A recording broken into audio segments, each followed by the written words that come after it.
আমাদের বাংলাদেশের মধ্যে আমি একমাত্র মেয়ে এই যুগে এসেও যার কোনো দিবস নিয়ে কোনো দিন নিয়ে মাথা ব্যথা নেই। হ্যালো এভরিওয়ান, আসসালামু আলাইকুম। নতুন আরও একটা ভিডিওতে আপনাদের সবাইকে স্বাগতম। আশা করি সবাই অনেক ভালো আছেন।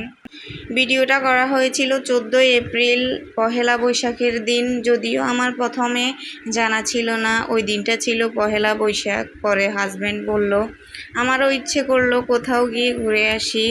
যেহেতু বাচ্চার মাদ্রাসা বন্ধ ছিল, তার জন্য একদম খুব কাছাকাছি একটা জায়গায় আমাদের ফেনীতে চলে আসলাম।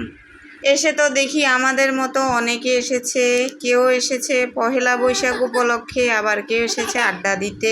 কিছুক্ষণ হেঁটে অনেক ক্লান্ত হয়ে গেছি, তাই একটু বসলাম গাছের ছায়াতে। বলতে গেলে অনেক শান্ত পরিবেশ, যে যার যার মতো করে ব্যস্ত আছে, মানে অনেক ভালো। আর এমন একটা শান্ত পরিবেশে ঘুরতে কার না ভালো লাগে। আমার অনেক বেশি ভালো লাগছে।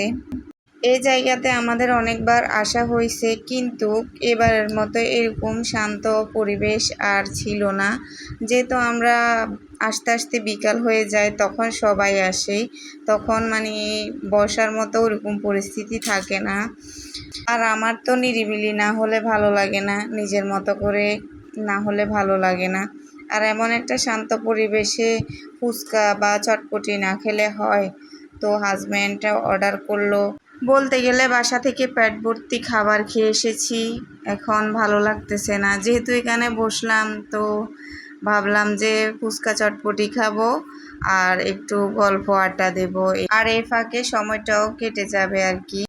বলতে গেলে পহেলা বৈশাখ কখন যায় কখন কি হয় সেটা আমি টেরই পাই না।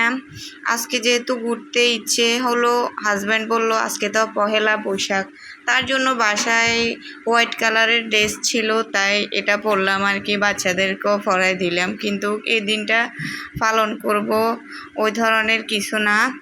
আর এই জায়গার লোকেশনটা হচ্ছে ফেনী মহিফাল বিজয় সিং ডিগি। এখানে একটা ফেরিওয়ালা পয়লা বৈশাখ উপলক্ষে কি হেয়ার ব্যান্ড কতগুলো বিক্রি করতেছে। তো হাজব্যান্ড বলল তোমার জন্য একটা নিই। তারপর এই যে একটা নিল আর কি।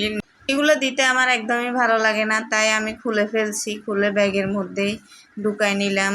এগুলো দিতে আমার একদমই ভালো লাগে না, কেমন জানি এই বাবু বাবু মনে হয় আর কি।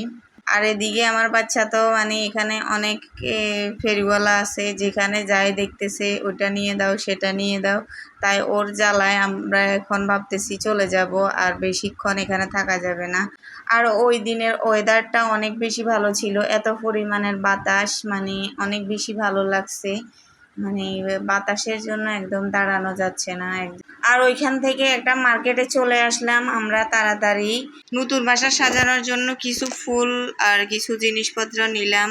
যাই হোক, সবাই ভালো থাকবেন। আল্লাহ হাফেজ।